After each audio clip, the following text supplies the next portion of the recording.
Hello friends, welcome to this platform. स्वागत है आपका इस प्लेटफॉर्म में। तो आज का जो मैं सेशन पढ़ाऊंगी वो जेटेड सीडीपी का सेशन है, यानी 1 to 5 लेवल का। ठीक है, तो आज जो मैं सेट पढ़ाऊंगी वो 17वां सेट है, यानी 17 सेट है।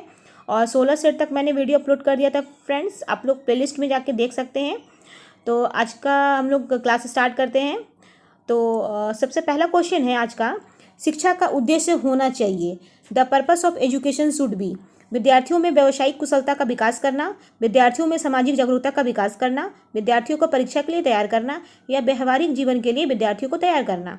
इसका राइट आंसर जो होगा ना, वो शिक्षा का उद्देश्य व्यवहारिक जीवन के लिए विद्यार्थियों को तैयार करना होता है, यानी कि ऑप्शन नंबर डी जो बिल्कुल वो राइट आंसर है। ठीक है, अगला प्रश्न है, विद्यालय में विद्यार्थियों को कैसे अभिप्रेरित करना उचित है। How is it appropriate to motivate student in school. चुने हुए अध्ययन द्वारा, प्रासंगिक अध्ययन द्वारा, गहन अध्ययन द्वारा, या स्वस्वर अधिगम द्वारा। इसका राइट आंसर होगा ऑप्शन नंबर बी, प्रासंगिक अध्ययन द्वारा। ठीक है, देखिए कैसे विद्यालय में विद्यार्थियों को प्रासंगिक अध्ययन द्वारा अभिप्रेरित करना क्या होता है, ज़्यादा उचित होता है। इसीलिए देखिए, अगर हम मान लीजिए विद्यालय में क्या करेंगे, विद्यार्थियों को मतलब उसकी प्रशंसा करेंगे या बच्चों को ज़्यादा से ज़्यादा मोटिवेट करेंगे, तो इससे क्या होगा ना, विद्यार्थियों में अभिप्रेरणा जागेगा। ठीक है, तो इसीलिए ऑप्शन नंबर बी जो बिल्कुल राइट आंसर है।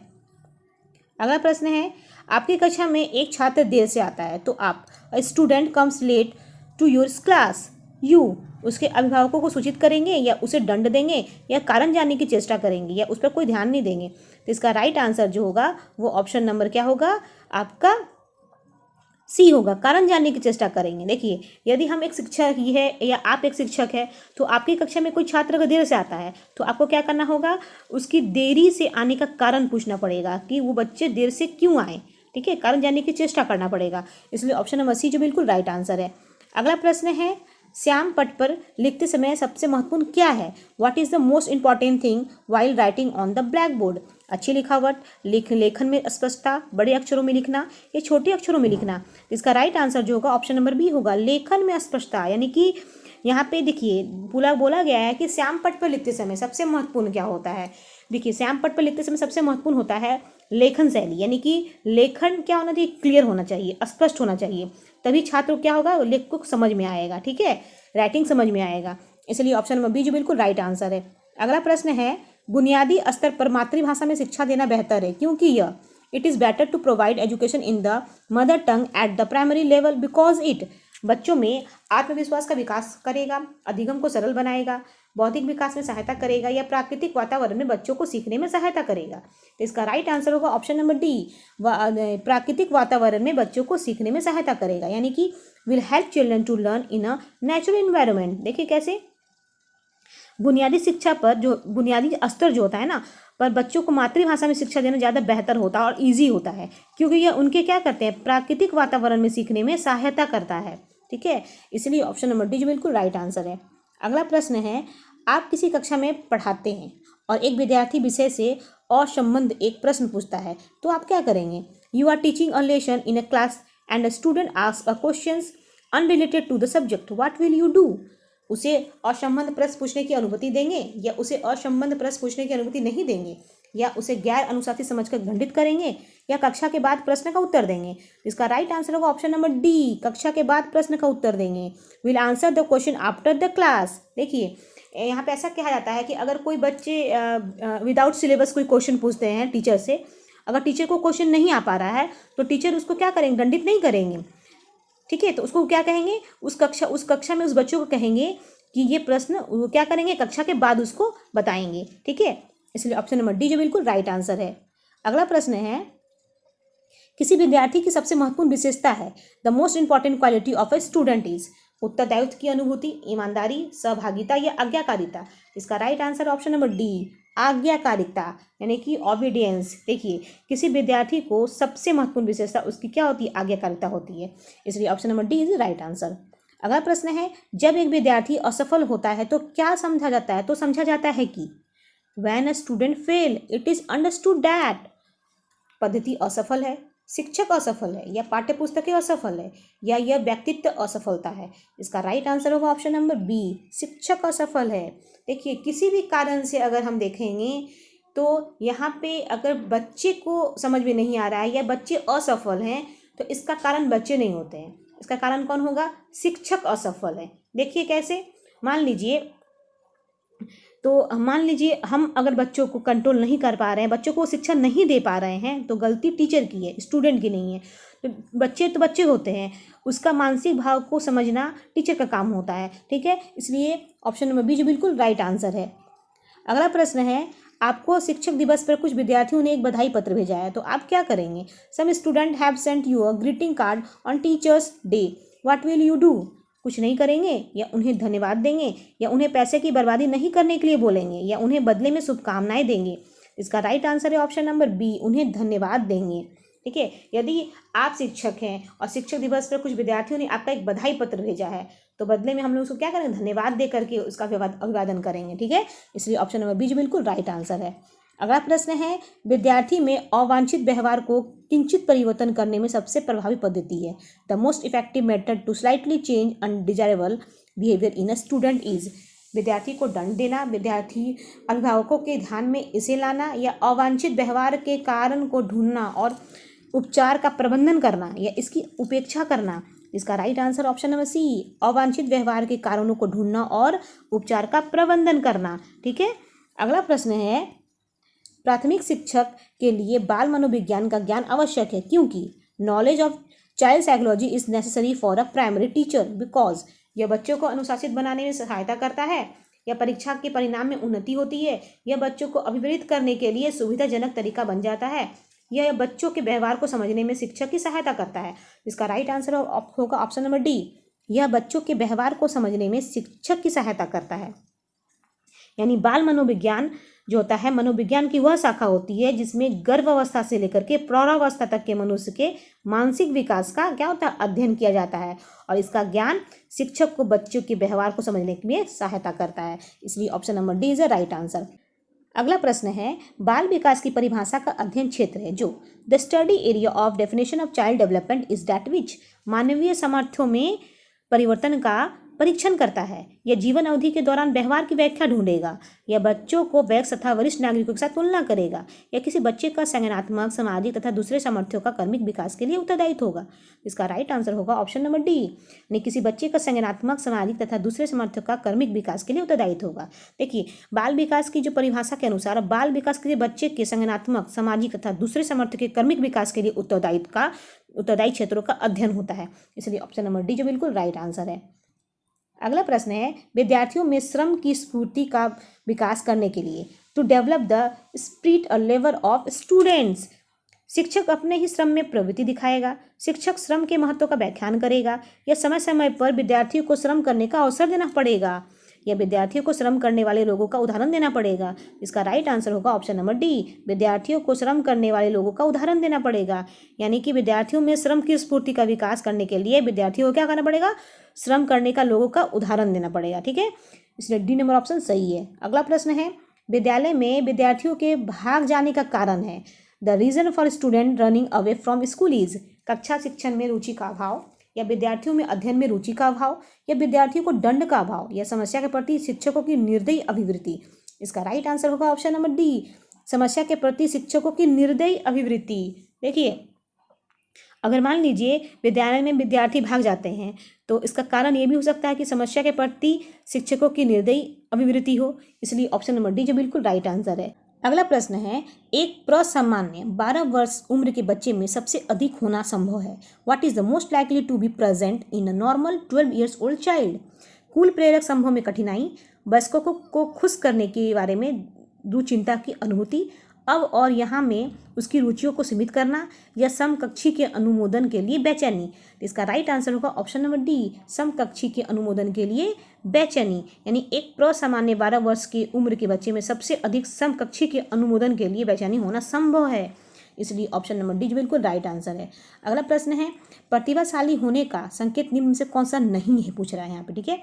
Which of the following is not a sign of being gifted. विचारों में सृजनात्मकता, दूसरों के साथ लड़ना, अभिव्यक्ति में अनूठापन, या कुतूहल। इसका राइट आंसर होगा ऑप्शन नंबर बी, दूसरों के साथ लड़ना। यानी कि विचारों में सृजनात्मकता, अभिव्यक्ति में अनूठापन तथा कुतूहल प्रतिवादी होने के संकेत है, किंतु दूसरों के साथ लड़ना इसका संकेत नहीं है। इसलिए ऑप्शन नंबर बी जो बिल्कुल राइट आंसर है।